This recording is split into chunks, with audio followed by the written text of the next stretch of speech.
Hello everyone, hope you all are doing well. आज की video में हम लोग एक नया फ्लेवर ट्राई कर रहे हैं, वो है क्वेश्चन एंड आंसर, एक डिस्कशन एक टॉपिक पर जो कि फार्मर्स का प्रोटेस्ट चल रहा है। होप कि आपको ये डिस्कशन से पता लगेगा कि एक्चुअल में क्या सिनेरियो है, क्या फार्मर्स का जो है उन्हें दिक्कत आ रही है। न्यू लॉ जो पास हुए थे सितंबर 27 को, एंड इन्हें क्यों चेंज करना चाहिए, क्या कोई बेटर वे है इस चीज़ को इम्प्रूव करने का, क्यों इस लॉ की ज़रूरत पड़ी। चलिए देखते हैं।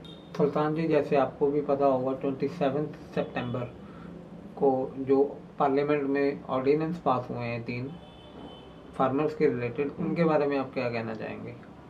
सिर्फ पहले तो जो ये रेगुलेशंस पास हुए हैं, इसका पर्पस ये था, एक एमएसपी का प्रॉब्लम गवर्नमेंट को फेस हो रहा था एंड गवर्नमेंट एक्चुअल में चाह रही थी कि उससे अपना पीछा छुड़ा सके। तो ये जो लॉ था, इसमें ये किया गया कि गवर्नमेंट अपना जो रोल है फार्मिंग से वो निकाल कर सारा कुछ प्राइवेट सेक्टर के हाथ में देना चाहती है। एमएसपी क्या था? Minimum support price. जब किसी किसान को उसके जो कॉस्ट है, जब भी वो फार्मिंग करते हैं उसमें जो भी चीज़ की लागत लगती है, तो जब वो प्राइस नहीं निकल पाता है तो उस भरपाई उसे उसकी भरपाई करने के लिए, एक फार्मर को सपोर्ट करने के लिए वो एक मिनिमम सपोर्ट प्राइस दिया जाता है। जब फार्मर्स जाते हैं आपके लोकल या मंडियों में जाते हैं, अगर आपको वहाँ पे वो प्राइस नहीं मिलता है तो आप गवर्नमेंट को अपनी फसल बेचकर एक वो प्राइस ले सकते हैं। But minimum support price government के लिए बहुत टाइम से बर्डन बना हुआ था, बिकॉज मंडियों में जो धांधली चल रही थी वहाँ पे, जो ऐसा कह सकते हैं कि एक सिंडिकेट बना हुआ था जो कि किसानों से 100 रुपये में चीज़ खरीदता था, आगे 200 रुपये में बेचता था। वो बहुत बड़ा मार्जिन लेकर जाता था, किसान को उसका जो है एक्चुअल बेनिफिट नहीं मिल पाता था। इनफैक्ट कई जगह उसका कॉस्ट भी मिलना मुश्किल था। तो इस प्रोसेस को हटाने के लिए गवर्नमेंट ने एमएसपी लगाया था काफ़ी टाइम पहले। बट ये एमएसपी जो है, ये मैक्सिमम सपोर्ट प्राइस बन गया था। बहुत सारे जो मंडी हैं वो आपको एमएसपी पर ही फसल का जो है ट्रेड करती थी।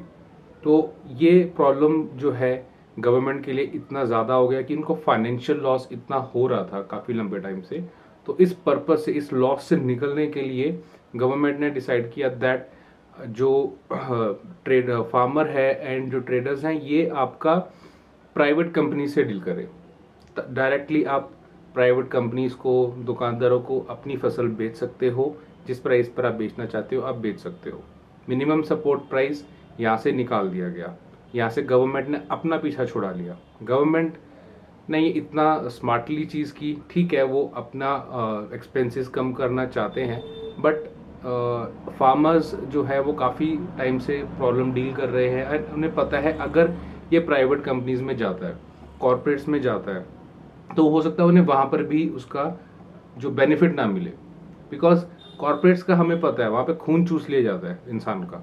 वहाँ पे आपको बिलिंग जो है, बिलिंग आपकी इतनी लंबी चलती है, आपको उस बिल को क्लियर करने में इतना टाइम लग जाता है।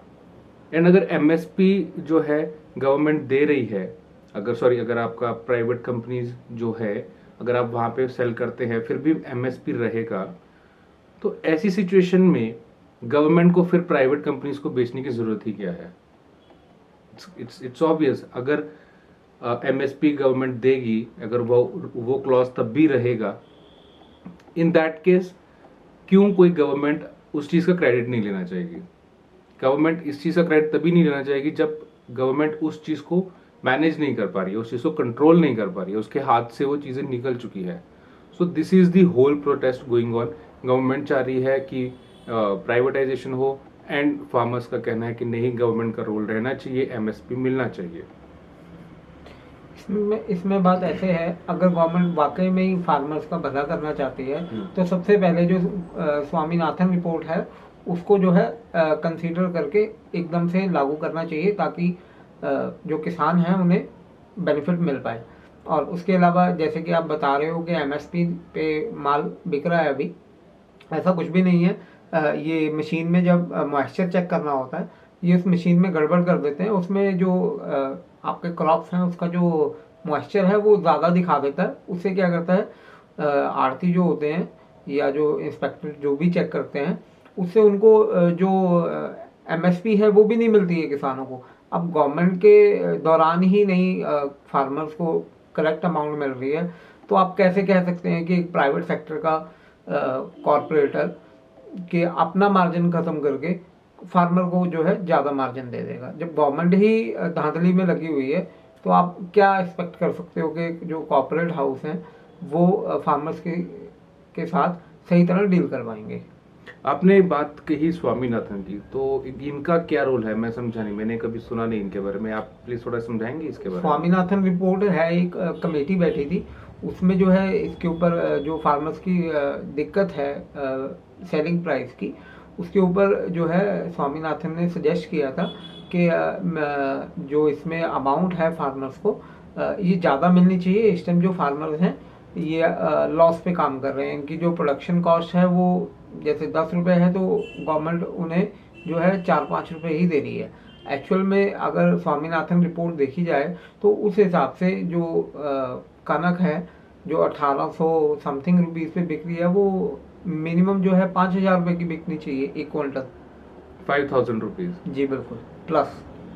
तो ये रिपोर्ट अगर ऐसी कोई निकली थी तो उसे इम्प्लीमेंट नहीं किया गया है, ये आपका कहना है? बिल्कुल, इसी वजह से जो है हर साल फार्मर्स के जो सुसाइड का रेशियो है वो इंक्रीज ही होता जा रहा है। बिकॉज वो अपना सस्टेन नहीं कर पा रहे, अपने बिल्कुल खर्चे सही, नहीं निकल बिल्कुल पा सही रहे। बात है।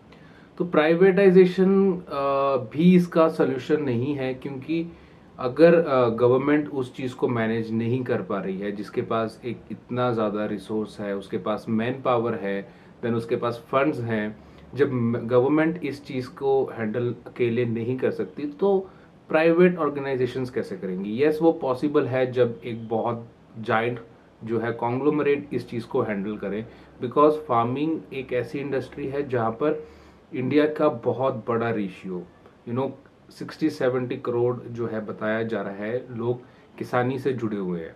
एंड इतना बड़ा जो इंफ्रास्ट्रक्चर है, इतनी बड़ी इंडस्ट्री है, उसे नॉर्मल कॉरपोरेट्स नहीं हैंडल कर सकते। यहाँ पर आपको कॉन्ग्लोमरेट चाहिए जहाँ पे थाउजेंड्स ऑफ लोगों की इन्वॉल्वमेंट होगी।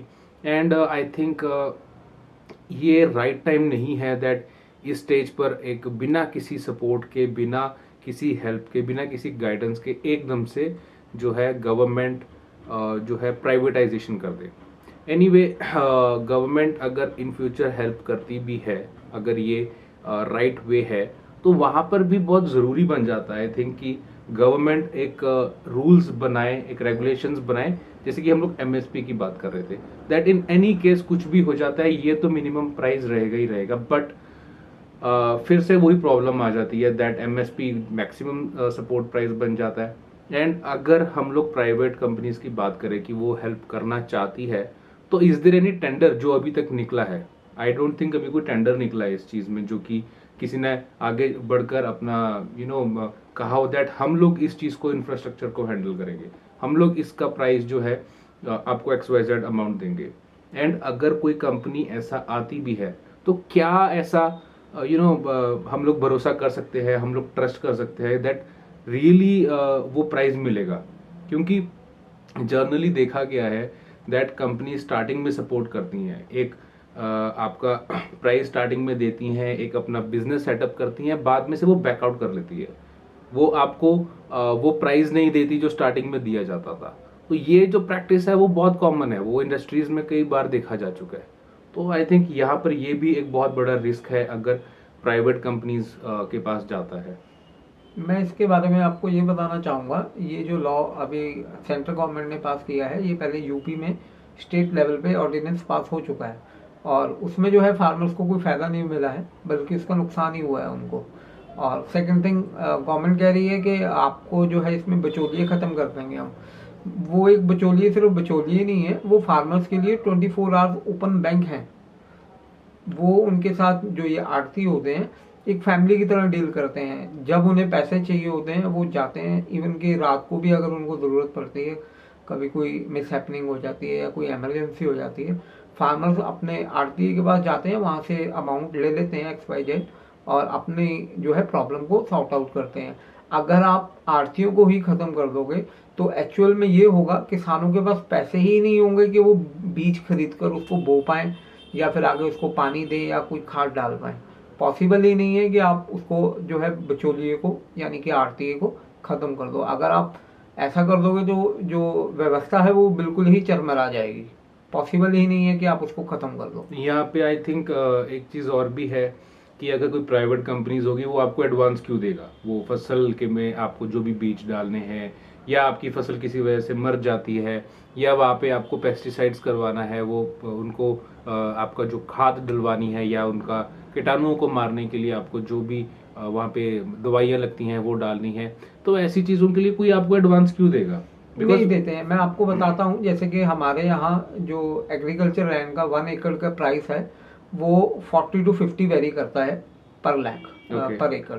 बट गवर्नमेंट बैंक्स जो हैं जैसे कि कोऑपरेटिव बैंक्स वगैरह हैं, उन्होंने उस लैंड की जो प्राइस रखी हुई है वो 4 लाख से रखी हुई है, और 4 लाख की लिमिट पे जो है उनको किसान क्रेडिट कार्ड बना के दिए हैं बैंक ने। आप कह रहे हो 40 to 50 लाख जो है वो प्रॉपर्टी का रेट है, प्रॉपर्टी लैंड का पर प्राइस है। एकड़। ओके। बट गवर्नमेंट ने जो उसका फिक्स प्राइस रखा हुआ है वो जो है 4 लाख रुपीज रखा हुआ है। वो प्राइस किस चीज का है? वो सेलिंग प्राइस है? सेलिंग, वो अगर जैसे कि किसान अपनी प्रॉपर्टी बेचता है तो वो उसकी मैक्सिमम लैंड का प्राइस जो है 4 लाख रखा हुआ है। अगर वो गवर्नमेंट को बेचता है या अगर वो कहीं पे भी बेचता है, मतलब जो है इसमें कोलेट्रल की तरह जो ये रखते हैं बैंक, उसकी जो उन्होंने अमाउंट जो फिक्स कर रखा है पंजाब लोन में, के टाइम पे जब हाँ, वो जो करते हैं। आपको क्रेडिट की लिमिट देते हैं या क्रेडिट कार्ड देते हैं इसके ऊपर, तो लैंड के आप ऊपर, आपका तो कहना है 4 लाख कि रुपए है। आपका कहना है कि अगर लोन हम लोग लेना चाहते हैं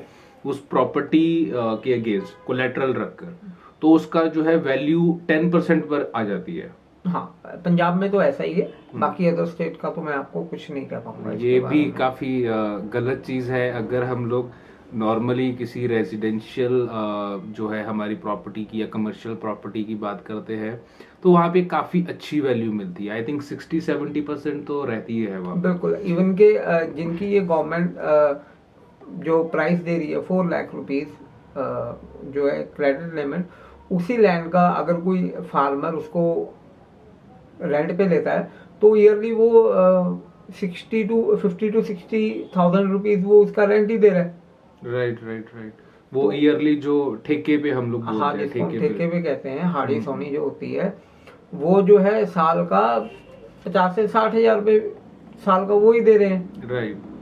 एंड यहाँ पे एक प्रॉब्लम और भी है। अगर ये जो हम लोग समस्याएं गवर्नमेंट के सामने रखते हैं, तो गवर्नमेंट कहीं ना कहीं इन चीज़ों को समझना नहीं चाहती है। इन चीज़ों को कहेंगे कि हाँ हम किसान के साथ हैं, जय जवान जय किसान, बट रियलिटी में वो सिर्फ किसान पॉलिटिक्स में या दिमाग में है, दिल में नहीं है। आई बिलीव, ये मेरा मानना है, एंड आई थिंक ये समाज भी देख ही रहा है।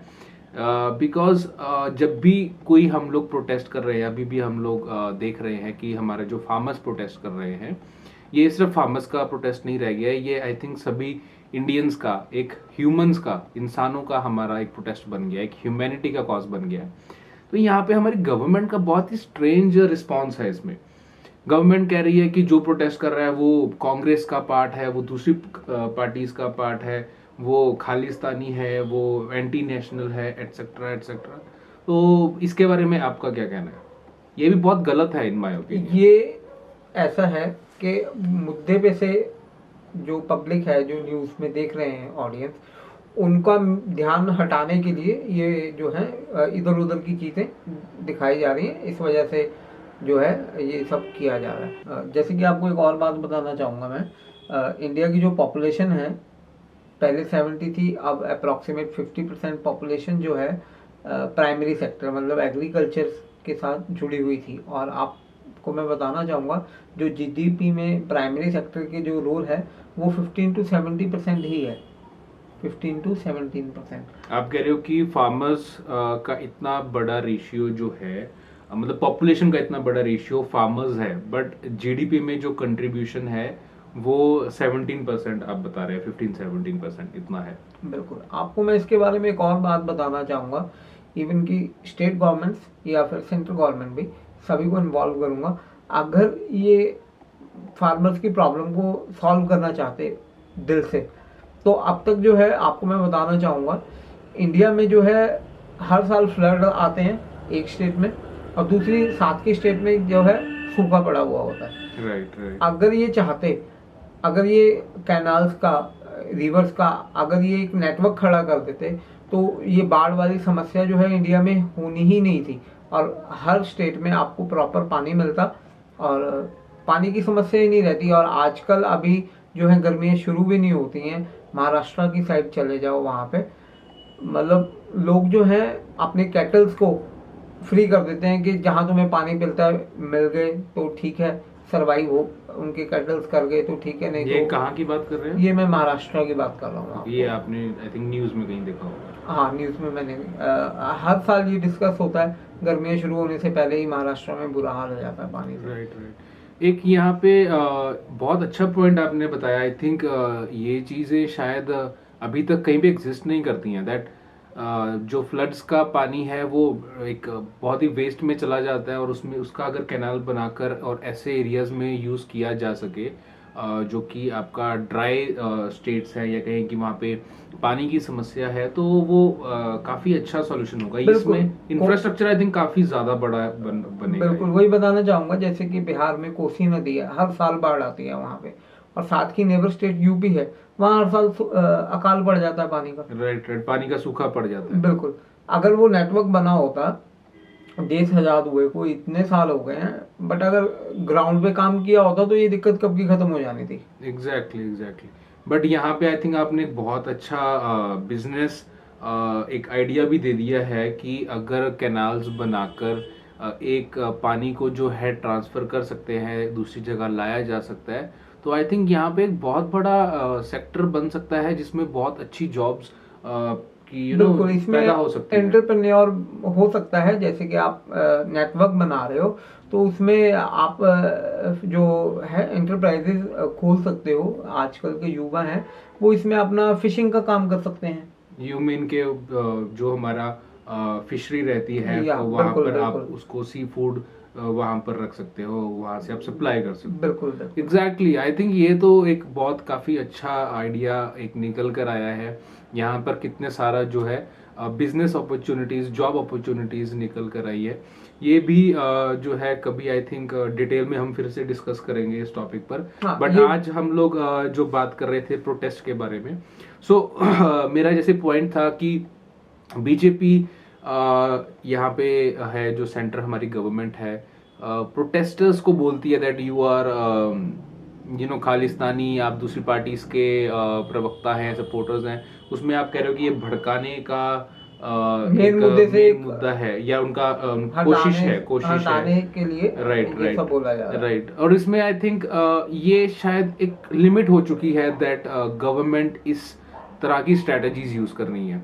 हमने पहले कांग्रेस के टाइम में भी देखा है, हमने बीजेपी के टाइम में भी बहुत बार देखा है दैट अल्टीमेटली दूसरी पार्टीज पर जो है आरोप लगा दिया जाता है। वी एज हम इस देश के नागरिक हैं, हम लोग युवा हैं, एंड हमें ये मतलब नहीं है कि उस सरकार ने क्या किया, इस सरकार ने क्या किया, किसने कितना फ्रॉड किया। So we want solution. हम आई थिंक यही जो है सभी इंडियंस की एक कहीं ना कहीं एक उनकी एक्सपेक्टेशंस हैं दैट हमें चीज़ों का सॉल्यूशन चाहिए। किसने क्या किया, किसने क्या नहीं किया, कौन धरना कर रहा है, कौन नहीं कर रहा है, that is really irrelevant and illogical. एक चीज़ यहाँ पे ये भी है, अब जैसे बीजेपी इल्ज़ाम लगा रही है दैट वो कांग्रेस के सपोर्टर्स हैं एटसेट्रा। तो जब बीजेपी पावर में नहीं थी, वो कांग्रेस पावर में थी इन सेंटर, तो उस टाइम पर बीजेपी भी प्रोटेस्ट करती थी। तो दैट तो क्या हम लोग उस चीज़ को भी बोलें कि वहाँ पे कांग्रेस सही थी एंड बीजेपी गलत थी? तो अगर कांग्रेस ये इल्ज़ाम लगाती है, इन्होंने असल में क्या किया है, जो ऑपोजिशन में रहते थे उन्होंने जो गवर्नमेंट में थी पार्टी, उसके इन्होंने अगेंस्ट ही काम किया है। ना तो कांग्रेस ने फार्मर्स के लिए कुछ किया है, ना ही बीजेपी का कुछ दिख रहा है कि बीजेपी ने किया है, क्योंकि पहले वाजपेयी जी की सरकार थी, अब 2 टेन्योर इनके भी हो गए, अप्रोक्सीमेट जो है नियर अबाउट 15 साल का इनका टेन्योर हो जाएगा। 15 साल में स्टार्टिंग तो कहीं ना कहीं दिख सकती थी ना, बट ग्राउंड रियलिटी जीरो है अभी भी। जैसे कि बड़ी छोटी सी बात मैंने आपको रिवर्स वाला पॉइंट बताया था, जब हम इस पे ब्रीफली डिस्कस करेंगे तो बहुत ज़्यादा बड़े बड़े पॉइंट्स एग्जैक्टली ये टॉपिक अपने आप में बहुत बड़ा टॉपिक है, इसलिए मैंने आपको रोका कि हम लोग इसके बारे में किसी और दिन डिस्कस करेंगे, क्योंकि आज हमारा जो टॉपिक है वो फार्मर से रिलेटेड है। तो मैं एक अपना बात कंप्लीट कर लेता हूँ। जैसे अभी मैं फार्मर्स बीजेपी का प्रोटेस्ट की बात कर रहा था, यहाँ पे मैं आई थिंक बीजेपी से शायद, या इनफैक्ट किसी भी गवर्नमेंट से कहना चाहूँगा, जब हम एक गवर्नमेंट इल्ज़ाम लगाती है, अभी बीजेपी ने इल्ज़ाम लगाया दैट दूसरी पार्टीज के सपोर्टर्स हैं, पंजाब के जितने भी फार्मर्स आ रहे हैं, तो अगर ऐसा था, अगर सारे दूसरी पार्टीज के सपोर्टर हैं, तो एक्स जो पार्टी थी हमारी पंजाब में पूरे 2 टेन्योर के लिए वो बीजेपी थी। बीजेपी तो प्लस अकाली दल। एग्जैक्टली या सो तो वो कैसे जीती? तो क्या वहां पे बीजेपी ने इलेक्शन टेम्परिंग की थी?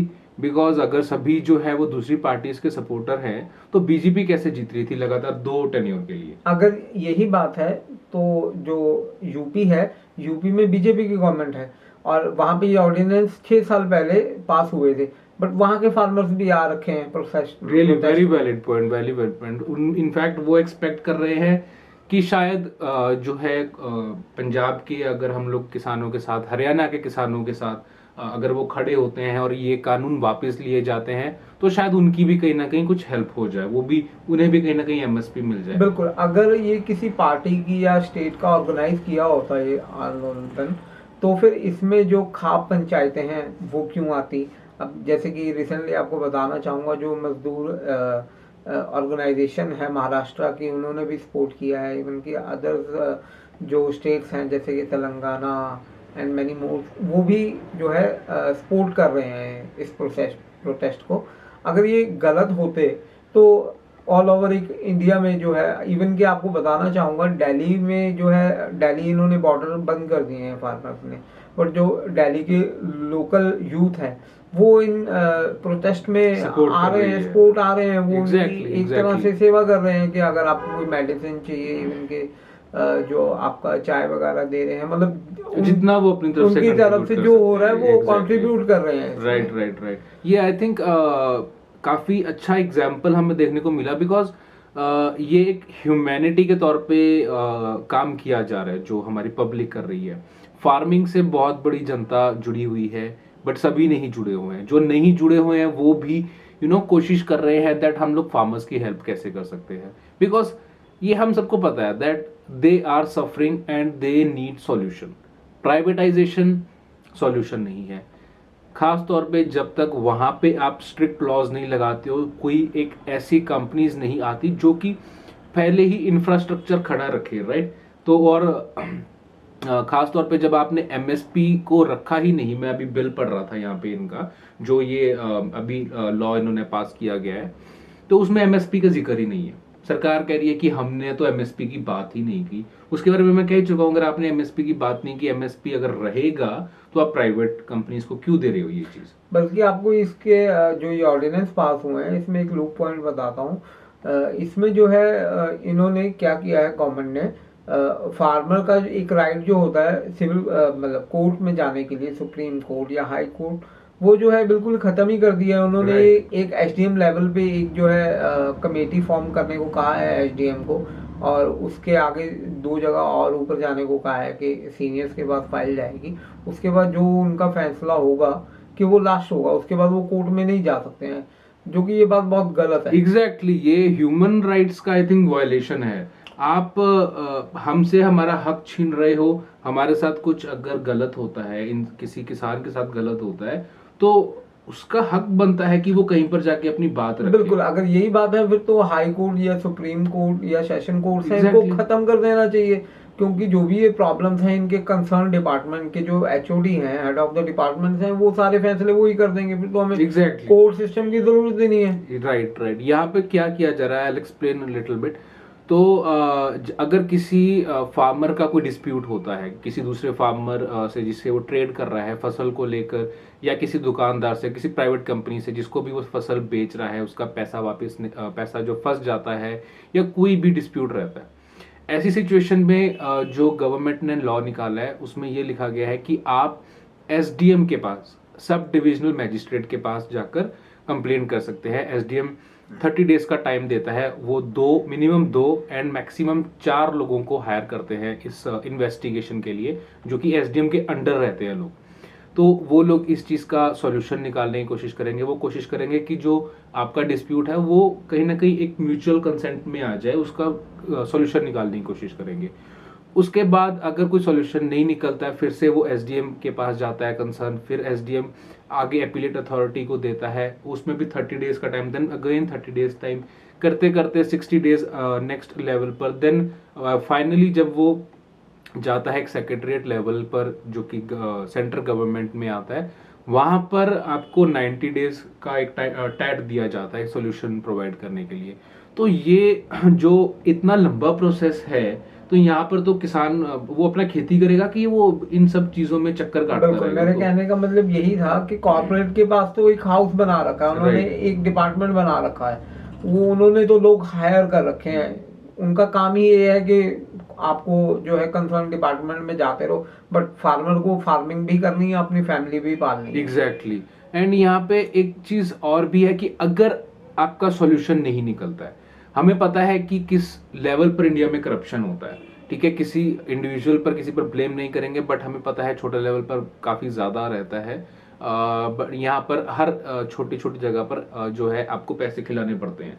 तो आई थिंक यहाँ पर अगर हम लोग जाते भी हैं, केस करते हैं, और अगर हमारे साथ कोई ऑफिसर गलत कर देता है, ठीक है, ओके, लेट्स बिलीव वो ऑफिसर जो है चाहे आपसे 5,000 लेकर फैसला आपके हक में दे देता है, या आपको एक अच्छा अमाउंट जो है चढ़ाकर या किसी भी प्रेशर में आकर वो एक ऐसी पार्टी के हक में फैसला दे देते हैं कि you are the right person, जो आपके ऊपर क्लेम किया गया है कि आपको पैसे देने हैं, तो उसमें आपको क्लीन चिट मिल जाती है।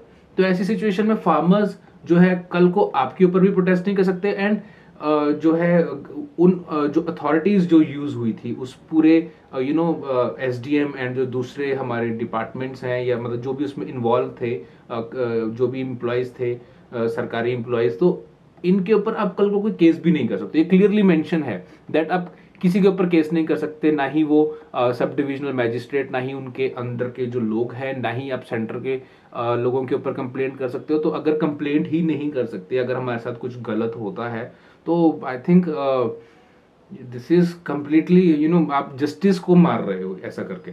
बिल्कुल, मैं वही कहना चाहता था कि इन्होंने कोर्ट सिस्टम खत्म ही कर दिया है, जो कि ये बहुत गलत बात है। एग्जैक्टली।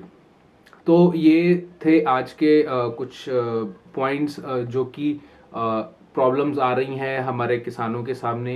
एंड अगर मैं बात करूं सरकार की, सरकार का कहना है जैसे एक कमेटी बनाई जाए जिसे कि डिस्कशन किया जा सके। इसके बारे में मैं एक लास्ट ये हम लोग टॉपिक कवर करेंगे, इसके बारे में कुछ कहना चाहूँगा। तो फार्मर्स का कहना है हमें कमेटी नहीं बनानी है, बिकॉज अगर कमेटी बनती है तो उनके ऊपर शायद कुछ प्रेशर डाला जा सकता है। एक लिमिटेड नंबर के लोग होते हैं, तो वो आपके ऊपर प्रेशर उनके ऊपर पड़ सकता है, एक प्रॉपर सॉल्यूशन मिलना मुश्किल हो जाता है। इतनी बड़ी जो जनता है उसी से आपको बात करना होगा। मेरा मानना है कि शायद ये यहाँ पर फार्मर्स का थोड़ा ये जो अप्रोच है वो गलत है।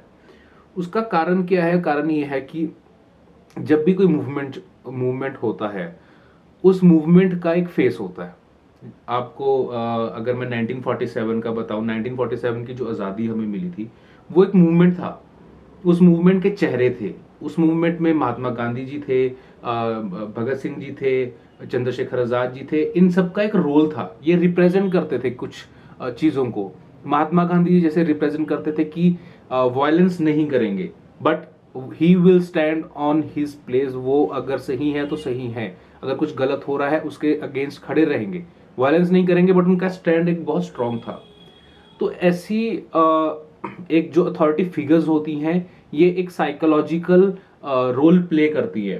अगर गवर्नमेंट से हमें डील करना है या अगर फार्मर्स को प्रोटेस्ट करना है, तो आई थिंक ऐसी अथॉरिटी फिगर्स बननी जरूरी है।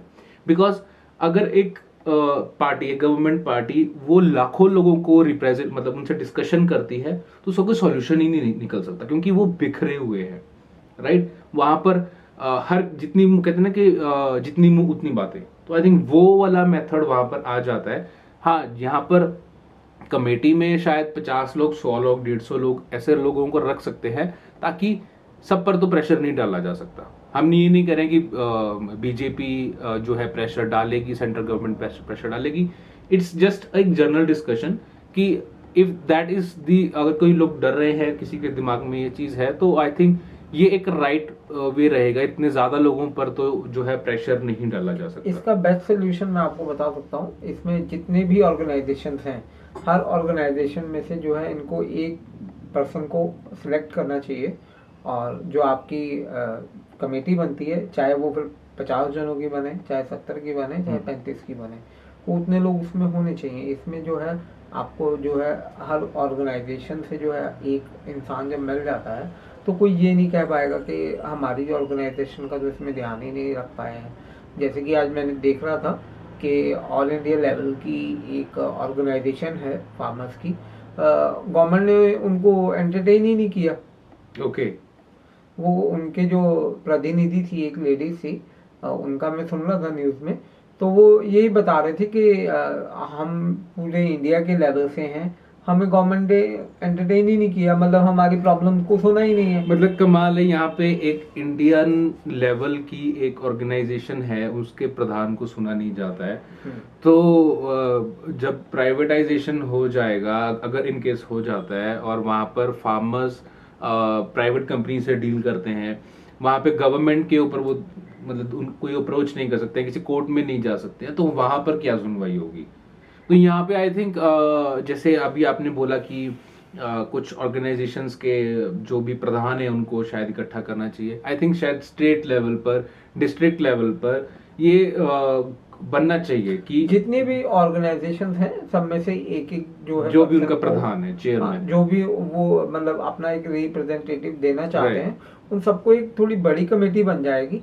बट जो है इसमें ये है, कोई ऑर्गेनाइजेशन ये नहीं कह पाएगी कि इसमें मेरी प्रॉब्लम्स का सोल्यूशन नहीं हुआ है। एग्जैक्टली। फिर नहीं तो आज हरियाणा से आए हैं, पंजाब से आए हैं, कल को किसी और स्टेट से लोग उठ के आ जाएंगे, वो बोले जाएंगे तो कोई और आ जाएंगे। तो इसका very valid point. Best solution यही है, हर ऑर्गेनाइजेशन में से एक पर्सन को उठा सिलेक्ट करके जो है कमेटी फॉर्म करनी चाहिए, चाहे वो उसमें ज़्यादा ही मेंबर हो जाए, चाहे वो 100 अबव ही क्यों ना हो जाए। बट जो ये प्रॉब्लम है, वन टाइम में सोल्यूशन निकल जाएगा। अदरवाइज दिल्ली ब्लॉक होती रहेगी, पहले दिल्ली के लोग परेशान होंगे, फिर उसके बाद जो है ऑल ओवर इंडिया के जो लोग हैं, राइट। बिकॉज ये प्रोटेस्ट अगर हो रहा है, ये सिर्फ फार्मर्स का नहीं है, ये कहीं ना कहीं हम सब इंडियंस का, हम इंसानों का बन गया है। कि ये इंसानियत के ऊपर एक आई थिंक बड़ा हमला सरकार की तरफ से किया जा रहा है। एंड यहाँ पर हम सभी परेशान हो सकते हैं अगर ये लॉन्ग टर्म चलता रहा, क्योंकि आज पंजाब में जो है फसल है, वहाँ पे खाना है, बट एक टाइम पर जब वो फार्मर्स आज के टाइम में फार्मिंग नहीं कर रहे हैं, तो वो कभी ना कभी तो लिमिटेड स्टॉक खत्म होगा।